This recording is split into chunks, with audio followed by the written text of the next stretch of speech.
Hello, and welcome to Womanhood, a podcast hosted by FIU's Women's Center. We're excited to connect with you as we highlight compelling and heartfelt stories on what the intersections of womanhood on a college campus look like. We call our podcast Womanhood, spelling woman with an X to include the many perspectives and identities of women. I'm Amanda Bazil, your co-host for the Womanhood podcast. My pronouns are she, her, and hers, and I'm a program assistant for the Women's Center, the owner of a blog called The Individual Mindset, and a chai tea fanatic. And I am Vanessa, your new co-host for our podcast. My pronouns are she, her, hers, and I am a program assistant for the Women's Center, passionate about empowering and equipping teen girls to walk in their God-given identity. Before we begin, I just want to say, Vanessa, I am so excited that you'll be co-hosting with me this spring semester, and I'm looking forward to the amazing episodes to come. Same. So we're recording this month's episode in the first week of the spring semester, and we thought it'd be best to drop some back-to-school hacks that will make your semester a smooth one. We'll also be updating you on some dope Women's Center events like the Minute Mentoring Program and the Women Who Lead Ambassadors Program, as well as some other interesting fun facts in the last portion of our show called Now You Know What You Know. But first, let's reminisce on a wonderful holiday break that we just had. Vanessa, what was your winter break like? So as you know, my winter break was pretty chill. You spent the time with me like 5 days a week, basically, right. At the Women's Center, just working on, some upgrading projects that we have right. and different events and programs that the Women's Center will be hosting for the spring semester 2020. And I was also able to just hang out with some old friends and chill, which is always a good laugh. Nice. And how about you, Amanda? How was yours? Pretty much to sum it up, just as the same as yours as far as us working here, right. Most days out of the week. Right. I was also able to, just kind of be forced out of my usual routine. So, I wasn't on social media as much, wasn't really, frantically doing homework assignments and just having all that on my mind. It was really a time spent of me kind of just disconnecting from all that and being able to now, put myself in a space of being able to reconnect with my family and spend time with them. I don't see a lot of them on a regular, so that was really nice as well. And then I also had the chance of just going out and enjoying myself. So it was really nice. That's always awesome. Just being able to disconnect from social media and spend time with loved ones. Definitely. And practice self-care as needed. Oh, yes. Hugely. That's actually one of my goals this year, to spend more quality time with friends and family. Just disconnecting from everything, social right. media, the world, school even, mm-hmm. and just be intentional with my time to cherish loved ones. And I know that you, Amanda, you are a huge advocate for self-care mm-hmm. and speaking things into existence. Yes. So what are some of your goals this year? Well, this year I do have quite a list of goals that I've set out for myself, more so in the form of just, words. So, this year for me, 2020 is all about embodying action. And I want to be able to embody that action by really just being consistent in implementing myself in my goals, right. Really just being productive, being just dedicated, and really just being diligent in trying to, put myself in a position of prioritizing my goals, trying to graduate in the spring. Yes, really Amanda's graduating this semester. Exactly, y'all. This day, I've been waiting for this semester for a really long time. And, just investing in the podcast, being able right. to really invest in my, tasks for the Women's Center. And so I was able to really kind of just take a step back a couple weeks ago, leading right. into the new year. So how I was able to do that was just really reflecting on 2019 and a bit of 2018, because I wanted to be very strategic about how I was able to do that for 2020. So I went ahead and looked at my resources. I'm huge on podcasts, and 2 podcasts that have really just been vital to my growth and just, me investing in what I, best of myself, has been the Slay Girl Slay podcast. Now, this podcast is hosted by Ashley Likes, and she has something that she calls Preparing for 2020. It's a 3-part series, and this series to me, you guys, is everything. With it, I was able to construct a framework that allowed for me to really dig deep and reflect on who I am, what I've done, where I want to be, as well as who I want to become. Through her podcast, I've also learned about my weekly intention setting, which I'll begin implementing not only to help me with organization, which is also a key word organization. that I'm working on exactly, desperately, but to help me to become more attuned and connected to my authentic self. So in case our listeners are wondering, Ashley does make templates out of these, so you don't have to worry about how you're going to be able to like create a goal and how you're able to expand on that, or like, you know, how to go about creating a weekly intention setting. She actually has templates that she's created herself, but you do have to become a member, and there is a monthly fee for that. I believe it is $5 a month, but once you're able to subscribe to this and become what she calls a girl gang member, you do have access to all these special perks and things like that via her podcast. So that was really just huge and instrumental in helping me out. And another one that helped me out as well is one that you're familiar, right? That you're familiar with, that a lot of women here at the Women's Center are actually familiar with. Yes. Is a podcast hosted by, an episode hosted by the podcast called Therapy for Black Girls. This is a podcast that is ran by Dr. Joy Harden Bradford, and she created an episode called 20 Questions for 2020. Now, this is very short, very sweet. Yes. And in this, it's just pretty much 20 questions that are geared towards personal development that really help you to assess, like, who you are and what you want to work on internally and how you can then express that outwardly to create and to, you know, really just map out the 2020 that you want.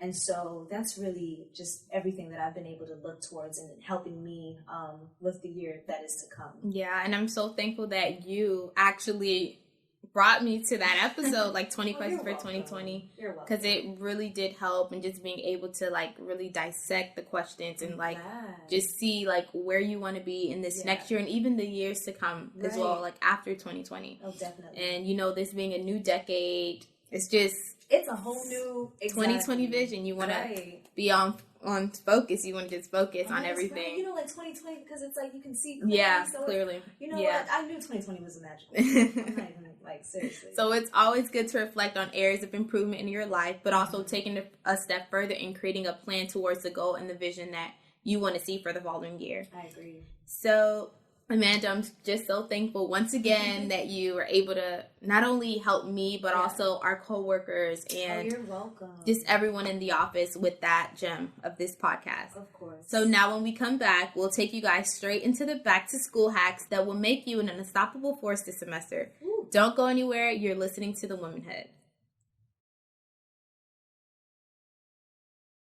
Welcome back. So before the break, I introduced to you Vanessa, our new co-host. We also opened up and shared stories of our winter breaks, shared some insights into our new goals, and shared the resources that helped us make them happen.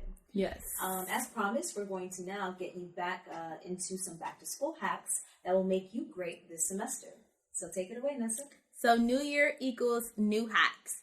We have 4 back-to-school hacks for a productive semester. So the number 1 hack is to have an agenda, a notebook or a laptop, just somewhere that you can take notes, stay on top of upcoming assignments and exams. Your professors will not babysit you, ladies. You have to remember this. Yes. So take responsibility and be intentional with your time. And also just the syllabus will be given to you. So just highlight the important dates. Read them. And yes, please read them. Don't just stick them in your little folder and just be like, okay, I'm just figure everything out, because it won't work. It won't work. Right. So just be on top of that and just have an agenda in a notebook or a laptop, just somewhere to take notes. The second hack is to join the class group chats. I know this can be a little bit overwhelming because in an hour you can have like 100 to 200 messages a day. Right. But all you need to do is mute the chat for a year. For a year, people. For a year. And then once you need help with something, just go on the chat, scroll up, scroll back down, and the students are always willing to help, so take advantage of the group chats. Closed mouths don't get fed, ladies. Very true. The third hack is take notes. Figure out what note-taking method works best for you and take notes. Be attentive and ask questions if you don't understand.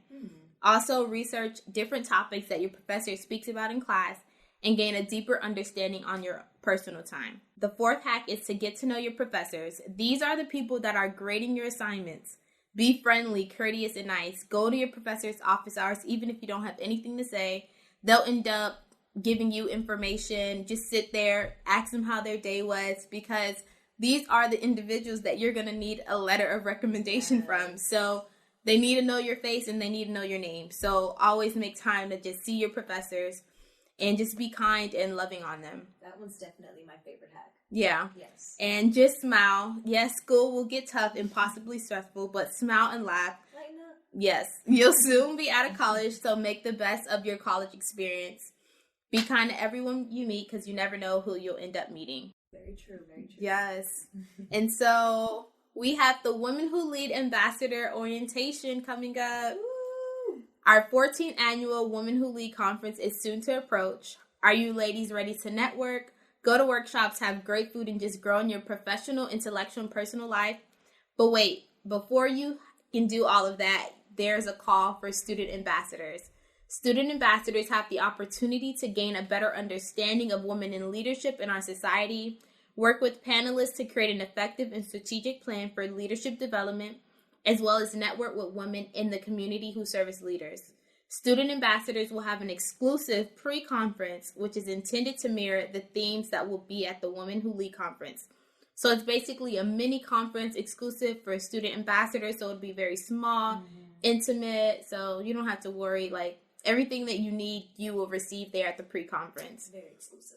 Yes. So if you are interested in becoming an ambassador, ladies, you cannot nominate yourself. Don't go ahead and go on FIU website on the Women's Center page trying to nominate yourself. Please, A staff, it won't work. It will not work. It will not work. You'll be disappointed.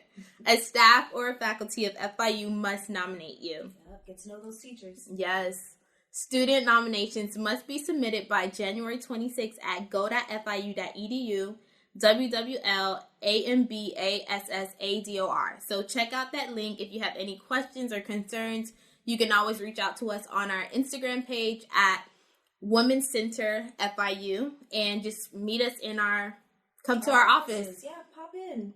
Which is WC353 for BBC and GC212 at MNC. Alrighty, awesome.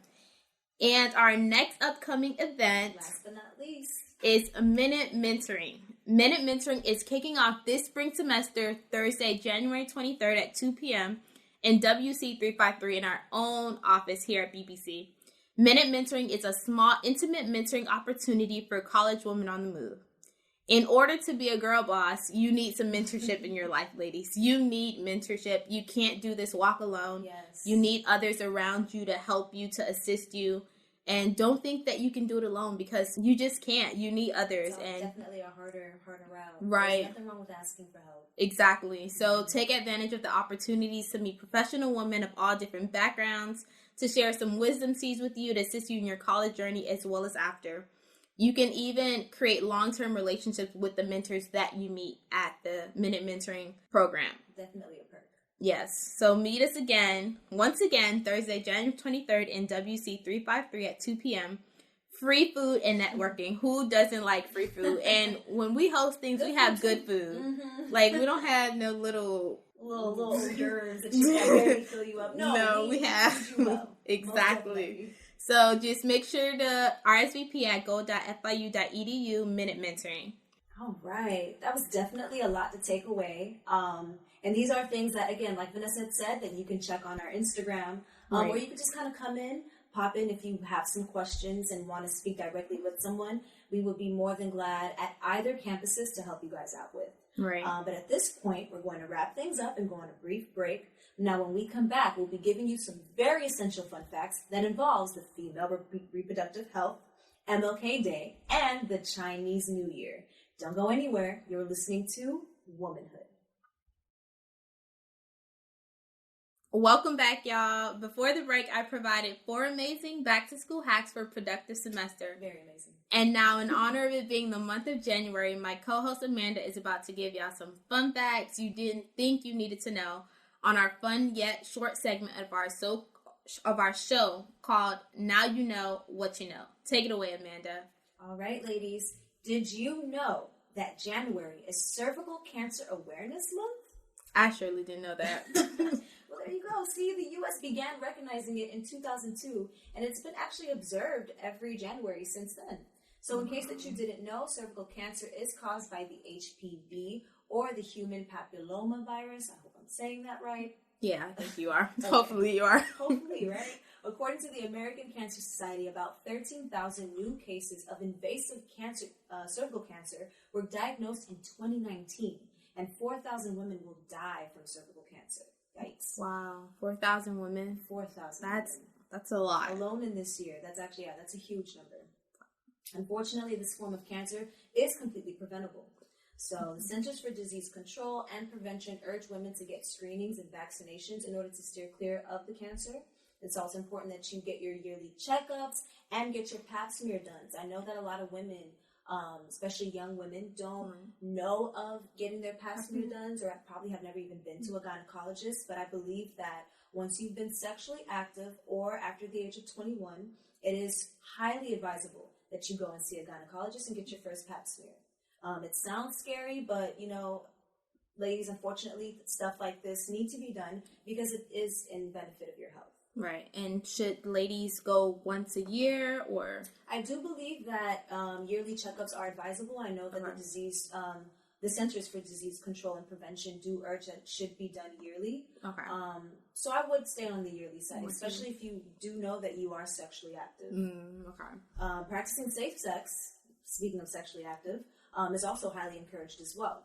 So check out the NCCC online.org, to get a thorough understanding of cervical cancer screenings, PAPs, and HPV tests, and how they're performed. You can also listen to a short yet helpful talk on the HPV test via a podcast called Sex and Health right there on the website. Again, all of this information can be found on ncc-online.org. You should also talk with your doctor if you have any questions or concerns. I'm pretty sure they'd be more than glad to help.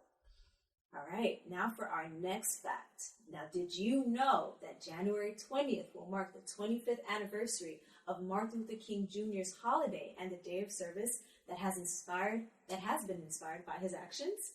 I'm pretty sure you guys all knew that. Yeah. Because we've kind of known that since birth. But as we all know, MLK was a Baptist minister and one of the leading figures of the Civil Rights Movement, which occurred from 1954 to 1968. But I'm pretty sure that most of you actually didn't know that it took 15 years of fighting to push for MLK Day to be declared as a national holiday. It's crazy. Wow, they persevered. Wow. Actually, and I would say it was a group effort, but this was mainly pushed by John Conyers. See, he pushed it, I believe, 4 days after, just 4 days after MLK's assassination. And John Conyers, in case many of you don't know, was a Democratic congressman from Michigan. He insisted on having this as a federal holiday in honor of King, but unfortunately this did go ignored. So after attempting to get the bill passed for a few unsuccessful years, he sought the help of the Congressional Black Caucus, which he actually founded, and for 15 years attempted to break the stalled legislation. Wow. Finally, after 6 million signatures, a hit Happy Birthday song, To King by Stevie Wonder, and a 20th anniversary march led by the civil rights veterans in Washington, the bill was finally passed in 1983. Of course, it wasn't celebrated, unfortunately, until 1986, due to it taking years for the observance to pass through every state. So I do want to leave you guys with this notion that although MLK Day is now observed as a day of service, and it's very important to serve, MLK was huge on being able to use literally one's life and livelihood to serve others. Right. One should never forget the struggle that MLK, as well as many others who participated in the civil rights movement, went through and sacrificed for the plight of fairness and equality. Okay, so although the days of Jim Crow and segregation are long behind us, based on the information provided, there are still battles, unfortunately, that do need to be fought and overcome. So let us remember Congressman Conyers, and his consistent efforts to make things right and fair, and aspire to have his level of dedication or perseverance, because I don't know if I'd be willing to fight my life for 15 years, but, you know, you never really know how long it will really take you to do something. And if you invest really just your all into trying to make something done, it actually can go your way. So, big ups to John Conyers for that. He really taught us a huge lesson. And putting your all into something and not giving up. Exactly, until it's happened. But if you do want to participate in MLK Day of Service events but aren't sure how, you actually can check out studentaffairs.fiu.edu and search MLK Get Involved for a listing of different events happening throughout the month of MMC and BBC. And lastly, you guys, but not least, I actually find this pretty fun and interesting myself. It's the Chinese New Year's. It's happening on the 25th. Chinese New Year's. Yeah, it's happening on the 25th. You know, the Chinese, they don't celebrate the New Year's on the 1st like we do. So instead, they more so follow the spring calendar and how that whole thing unfolds. And for them, the Spring Festival actually begins on the 25th. So if you were born on 1960, 1972, 1984, 1996, or 2008, or you just had a baby after the 1st, then your zodiac is the rat. A little bit about just how the Chinese New Year's is celebrated, though. It pretty much runs for a total of 23 days, but for the first 8 days, it's actually known as the Little Year. So they really spend a lot of time preparing for, the Spring Festival, which does fall again on January 25th. This lasts for about 11 days. And then on February 4th through the 8th, a Lantern Festival is held. And this is the climax of the New Year celebrations. Yes. So they even do events here in Miami as well. Right. Yeah. I've heard. So that's definitely, if there's any way that we can kind of keep you guys updated on that, or possibly just even looking into, major Miami news publications such as the Miami Herald, I definitely would advise that so that you guys can possibly see when and where these things will take place, because I'm pretty sure that the Lantern Festival is absolutely beautiful. Yeah. Now, the Chinese, again, honor their New Year on the 25th and not the 1st in celebration of the end of winter. Legend has it that when it's come to the origins of the zodiacs, the Jade Emperor promised the animals that the order would be decided based on the order that they arrived to his party. So the rat tricked the ox into giving him a ride, and just as they made it to the finish line, the rat jumps down and lands ahead of the ox. The rat being a rat, right? Becoming the first of all of the zodiacs. So it is now known that rats are clever, they're quick thinkers, they're successful, but they're also content with living a quiet and peaceful life. So last year, I did know that the Chinese language department here at FIU hosted a gala to celebrate the New Year. Although there are no signs just yet of anything of that sort happening again at FIU this year, I definitely do want to urge our listeners to just be sure to read up on the FIU publications like Panther Now or the South Florida Media Network. You can even visit Student Affairs just to see if there are any special announcements or anything of that sort. Yeah, so we spoke about a lot today, Amanda. We covered a lot of ground. Yeah, so I just want to keep you guys updated on some of the events that the Women's Center will be having. The main events that are happening are Minute Mentoring as well as the Women Who Lead Ambassador Orientation. So just hit us up on Instagram if you have any questions at Women's Center FIU, or you can always visit us in our office at WC353 at the BBC campus and GC 212 at the MMC campus. Right, so that's all for the first episode of Womanhood. We'd like to thank you, ladies, for tuning in to the first episode.